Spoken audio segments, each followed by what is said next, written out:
حامدن و مصلین N Khan research society سے حاضر خدمت ہے آپ کا بھائی مفتی نذیر احمد خان۔ آج کا موضوع ہے نیکی اور بدی کے صفاتی نام۔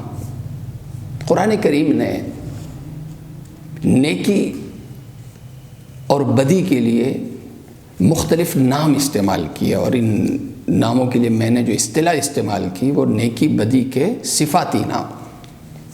اللہ تعالیٰ نے ایک تو آسمانی مخلوق فرشتوں کو پیدا کیا ہے کہ جو سراپا خیری خیر ہے، ان سے شر کا اور برائی کا تصور ہی ممکن نہیں ہے۔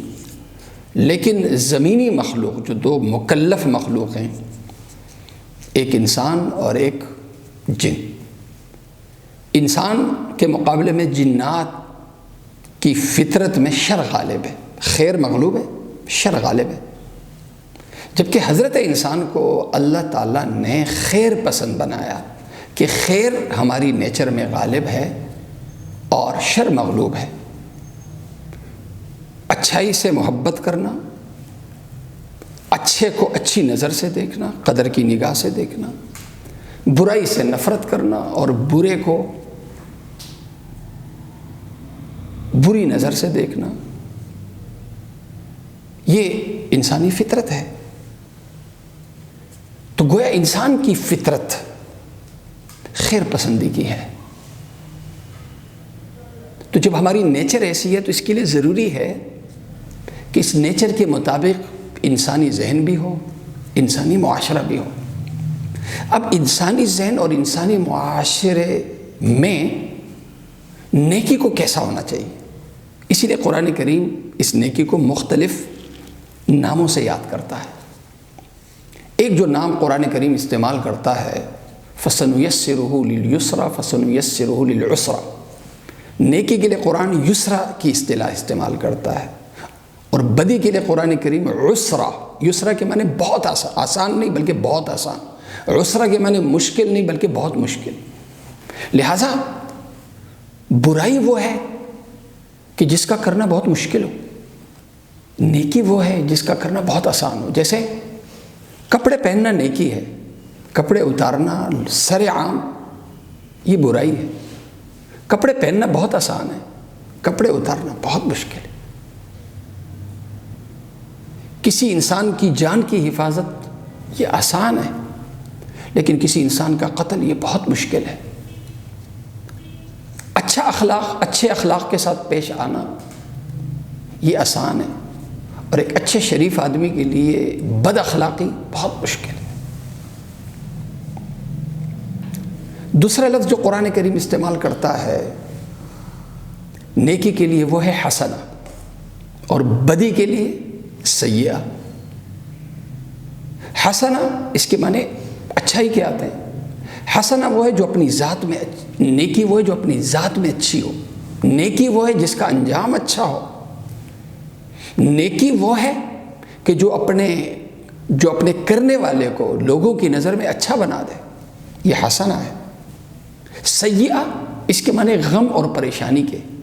تو سیئہ وہ ہے کہ ابتدا میں اگرچہ لذت ہو اس میں، لیکن اس کا انجام غم کی صورت میں، پریشانی کی صورت میں، ٹینشن کی صورت میں، ڈپریشن کی صورت میں ظاہر ہوتا ہے۔ تو بدی وہ ہے جس کا انجام برا ہو، بدی وہ ہے جو اپنی ذات میں بری ہو، بدی وہ ہے کہ جو اپنے کرنے والے کو لوگوں کی نظر میں برا بنا دے۔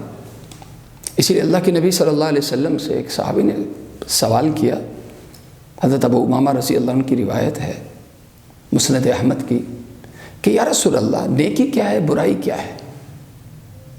بلکہ پہلے یہ پوچھا مل ایمان، ایمان کیا چیز ہے؟ تو اللہ کے نبی صلی اللہ علیہ وسلم نے جواب میں ارشاد فرمایا، اذا سرتک حسنتک وساءتک سیئتک فانت مومن، کہ جب اچھائی کا کرنا تجھے خوش کر دے، تیری طبیعت میں خوشی پیدا کر دے، اور غم پیدا ہو جائے برائی کے ارتکاب پہ، یعنی نیکی سے محبت ہے تو نیکی کرنے کا شوق بھی ہے، برائی سے نفرت ہے اور برائی سے، جیسے گندگی سے انسان اپنی حفاظت کرتا ہے، اسی طرح اس سے حفاظت بھی ہے، انسان اپنے آپ کو بدی سے دور رکھتا ہے، اس لیے کہ اس کا انجام برا ہے۔ تو اللہ کے نبی صلی اللہ علیہ وسلم نے فرمایا اس کا مطلب ہے فانتا مومن، آپ حقیقت میں مومن ہو۔ تیسرا نام جو قرآن کریم استعمال کرتا ہے اچھائی کے لیے، وہ استعمال کرتا ہے طیب، اور بدی کے لیے قرآن استعمال کرتا ہے خبیث۔ طیب کے معنی پاک، خبیث کے معنی غلیظ، گندا۔ قل لا يستوي الخبيث والطيب ولو اعجبك كثرة الخبيث۔ تو برائی وہ ہے جو اپنی ذات میں گندی ہو، یا غلاظت کا دوسرا نام برائی ہے، اور پاکی کا دوسرا نام، پاکی کا دوسرا نام نیکی ہے۔ جھوٹ بولنے سے، دھوکہ دینے سے، جھوٹ ایک گندگی ہے، دھوکہ ایک گندگی ہے، غیبت ایک گندگی ہے، شراب نوشی ایک گندگی ہے، زنا ایک گندگی ہے، یہ گندگی ہے۔ جیسے انسان اپنے آپ کو جسمانی گندگیوں سے، ظاہری گندگیوں سے دور رکھتا ہے، تو مسلمان وہ ہے یا انسان وہ ہے جو اپنے آپ کو روحانی گندگیوں سے بھی دور رکھے۔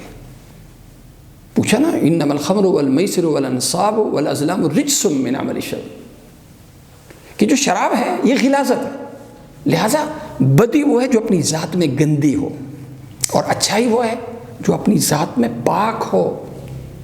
جیسے سچ، میری زبان پہ، اس کا مطلب میری زبان صاف ہے، سچ بول رہی ہے، جھوٹ نہیں بول رہی۔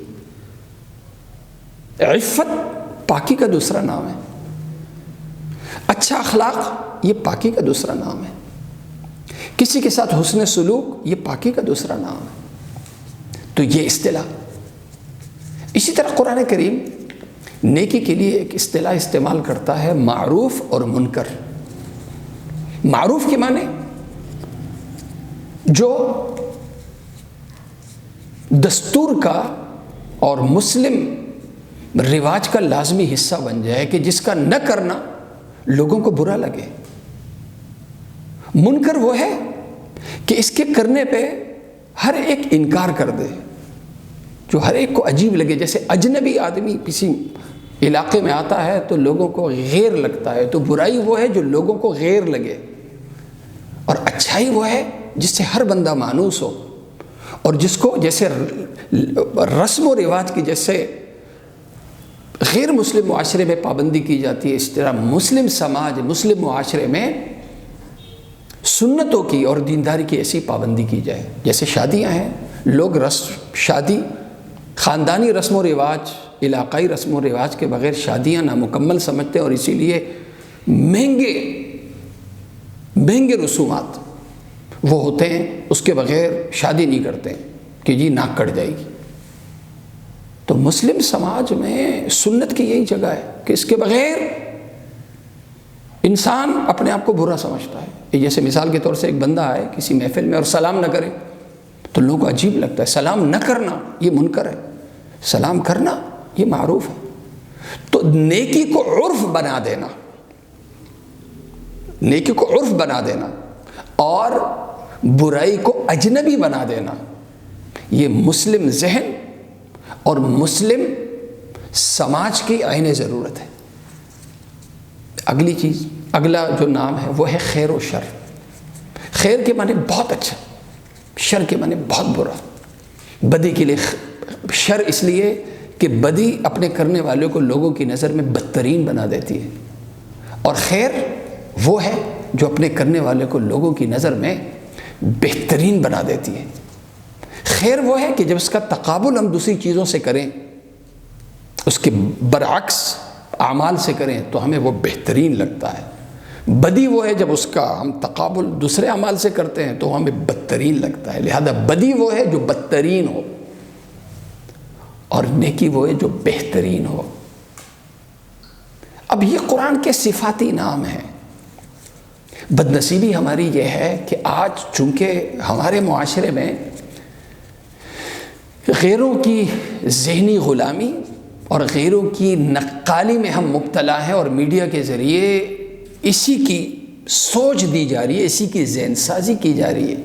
آج میڈیا پہ بیٹھے ہوئے ٹی وی طوائف، فلمی طوائف ہمیں غیر قوموں کی اداؤں اور غیر قوموں کی غیر قوموں کا ذہن وہ ہمارے اندر انجیکٹ کر رہے ہیں ٹی وی کے ذریعے سے. آج اگر ہم دیکھیں تو سب الٹ ہو رہا ہے. جو یسرا ہے، جو انتہائی آسان، وہ اب عسرا بن گئی. دینداری بہت مشکل، بے دینی انتہائی آسان. ایک اچھا آدمی شر بن گیا ہے، لوگ اس کو بدترین سمجھتے ہیں، برا سمجھتے ہیں. اور جو ٹی وی طوائف، فلمی طوائف اور یہ جو طوائف ہیں، لوگ ان کو اپنے لیے آئیڈیل اور اپنے لیے اسوہ حسنہ سمجھتے ہیں. اسی طرح آج ہمارا جو عرف ہے کہ جی رہن سہن کیسا ہونا چاہیے، کپڑے کیسے ہونے چاہیے، ہماری خوشی غمی کیسے ہونی چاہیے، بے دینی ہمارے مسلم سماج میں مانوس ہو گئی ہے. اور دینداری اور دین کی پابندی یہ اجنبی ہو گئی ہے. جو دینداری ہے لوگ اسے اختیار کرنے میں اپنی تحقیر محسوس کرتے ہیں. بے دینی اختیار کرنے میں لوگ اپنی عزت محسوس کرتے ہیں. بے دینی میں لوگ اپنے آپ کو بڑھیا سمجھتے ہیں، دینداری میں لوگ اپنے آپ کو گھٹیا سمجھتے ہیں، حقیر سمجھتے ہیں. یہ فرق کیا ہے؟ یہ فرق حقیقت کا نہیں ہے. یہ فرق ذہن سازی، لادینیت پہ ذہن سازی اور لادینیت پہ آج ہمارا معاشرہ کھڑا ہے. اس لیے ضرورت اس بات کی ہے کہ قانون سے سازی سے پہلے ذہن سازی، اور ذہن سازی تبھی ہوگی جب ہم اپنے ارد گرد کے ماحول اور معاشرے کو تبدیل کریں گے. ارد گرد کا ماحول تبدیل نہیں ہوگا تو ذہن تبدیل نہیں ہوگا. جب ذہن تبدیل نہیں ہوگا تو پھر اچھائی برائی اور برائی اچھائی نظر آئے گی. پھر جو اچھا ہوگا وہ برا نظر آئے گا، جو برا ہوگا وہ اچھا نظر آئے گا. اس لیے یہ جو ٹکراؤ والی صورت ہے نا، جو بالکل الٹ جو نظر آ رہا ہے، اس لیے اس کے لیے ضروری ہے کہ وہ ہم اس آیت کا مصداق بنیں.